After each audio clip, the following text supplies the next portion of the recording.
Hi hello friends, welcome to metro stories. எல்லாருக்கும் happy morning.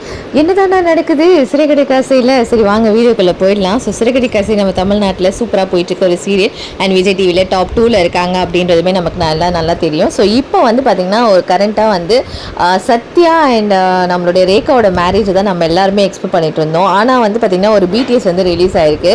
என்ன அப்படின்னு பார்த்தீங்கன்னா வந்து நம்ம மனோஜ்காக நேற்று எபிசோடில் வந்து இவங்க வந்து பொண்ணு கேட்டிருப்பாங்க. அதாவது நீங்கள் என் பொண்ணை கல்யாணம் பண்ணிக்கினா அவள் லைஃப் வந்து நார்மல் ஆகும் அப்படின்ற மாதிரி பேசியிருந்தாங்க இல்லையா.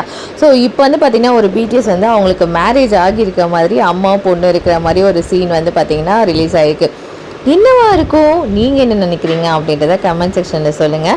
ஆனால் அதுக்கெலாம் முன்னாடி வந்து பார்த்திங்கன்னா எனக்கு என்னமோ இது வந்து ட்ரீம் சீனாக இருக்கிறதுக்கு நிறைய வாய்ப்புகள் இருக்குதுன்னு நினைக்கிறேன். பிகாஸ் ஏன்னா மனோஜ் வந்து ஒரு மாதிரி திங்க் பண்ணிகிட்டே இருக்கார் இல்லையா.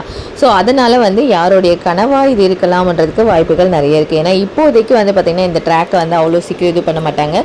ரோஹிணி வந்து ஒரு பக்கம் வந்து 5 lakhs கூட நான் அவனுக்கு டிவோர்ஸ் கொடுத்துறேன்னு சொல்கிறாங்க. இன்னொரு பக்கம் வந்து பார்த்திங்கன்னா இவர் வந்து யோசிக்கிறாரு. ஸோ இந்த பக்கம் சத்யா அண்ட் ரேகாவோட மேரேஜ் அந்த ட்ராக் போயிட்டுருக்கு. ஸோ அதனால் வந்து இது வந்து கனவு சீனாக இருக்கிறதுக்கு தான் நிறைய வாய்ப்புகள் இருக்குன்று நான் நினைக்கிறேன்.